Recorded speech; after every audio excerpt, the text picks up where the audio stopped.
दोस्तों, गौतम बुद्ध के वचन ही नहीं, गौतम बुद्ध की कहानियाँ भी हमारी अमूल्य निधि हैं। गौतम बुद्ध की प्रेरक कहानियाँ जीवन के रहस्य को उद्घटित करती है और हमें राह दिखाती है।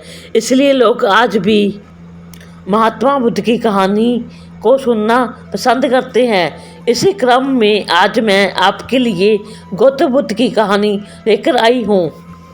यह कहानी गौतम बुद्ध के जीवन की सच्ची घटना है। मैं आशा करती हूँ कि यह महात्मा बुद्ध की कहानी आपको पसंद आएगी और मेरी कहानी को लाइक कमेंट में नमो बुद्धाय जरूर लिखें।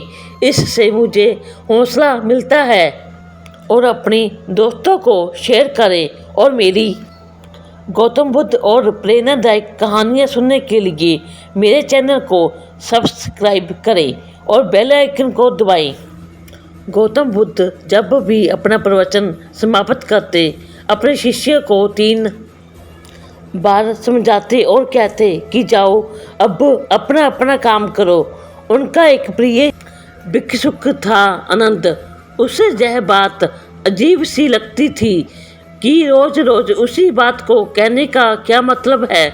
और जब एक दिन उससे रहा नहीं गया तो उसने गौतम बुद्ध को टोक दिया।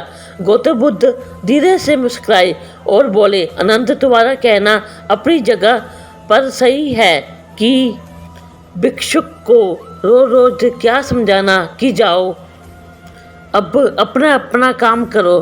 पर शायद तुमने यह ध्यान नहीं दिया कि धर्म सभा में सिर्फ भिक्षुक ही नहीं, आसपास की बस्तियों के बहुत से लोग भी आते हैं। उनमें से बहुत से लोग ऐसे होते हैं जो पहली बार आए होते हैं। तो उनके लिए मैं यह बात 3 बार दोहराता हूँ।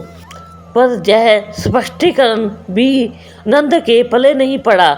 इस पर बुद्ध बोले, आनंद, आज की सभा में जितने लोग बैठे थे उनमें सन्यासी तो बहुत सारे थे, पर एक चोर और एक वेश्या भी थी।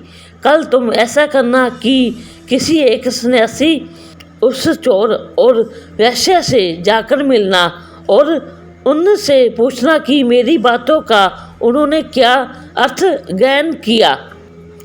यह सुनकर आनंद बहुत आश्चर्यचकित हुआ कि इतने लोगों की भीड़ में बुद्ध ने सन्यासी, चोर और वेश्या को एक नज़र में कैसे पहचाना।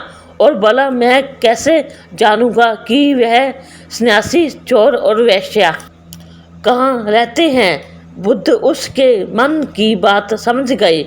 उन्होंने आनंद को सन्यासी, चोर और वेश्या के घर के बारे में बताया और जाकर आराम करने को कहा।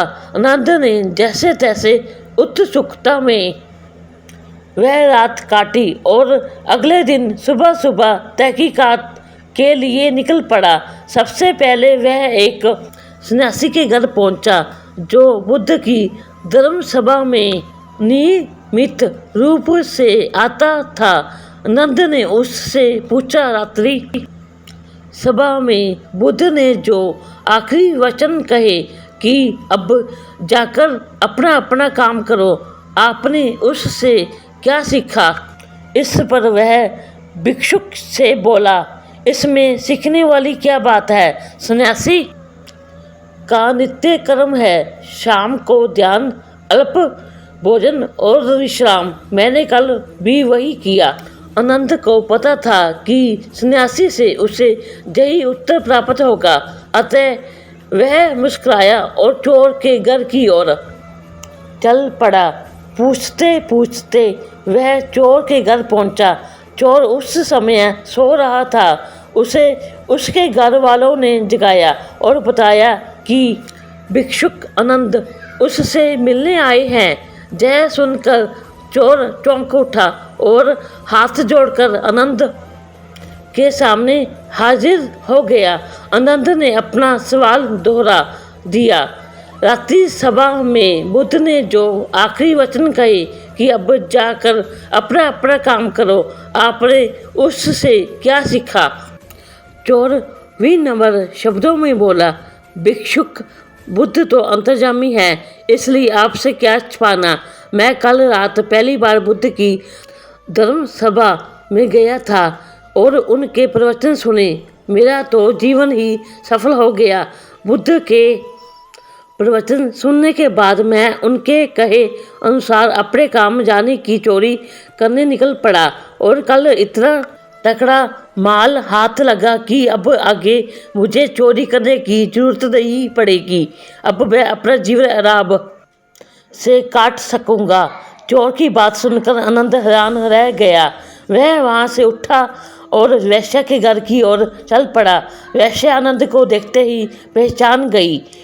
उसने आनंद को प्रेम पूर्वक घर के भीतर बुलाया और उनके लिए जलपान लेकर आई। जलपान ग्रहण करने के बाद आनंद ने वैश्या के सामने भी अपना सवाल दोहराया कि कल जो बुद्ध ने प्रवचन के अंत में कहा था कि जाओ अपना अपना काम करो, इससे आपने क्या सीखा। जय सुनकर वैश्या बोली, भिक्षुक, भगवान बुद्ध ने अपने प्रवचन के अंत में कहा कि जाओ अपना अपना काम करो। सो प्रवचन के बाद मैं अपने घर आई और अपनी नाच गाने की महफिल सजाई, लेकिन बुद्ध के आशीर्वाद से कल के जैसी महफिल तो कभी नहीं सजी। कल मेरी महफिल में कई बड़े बड़े राजे महाराजे पधारे।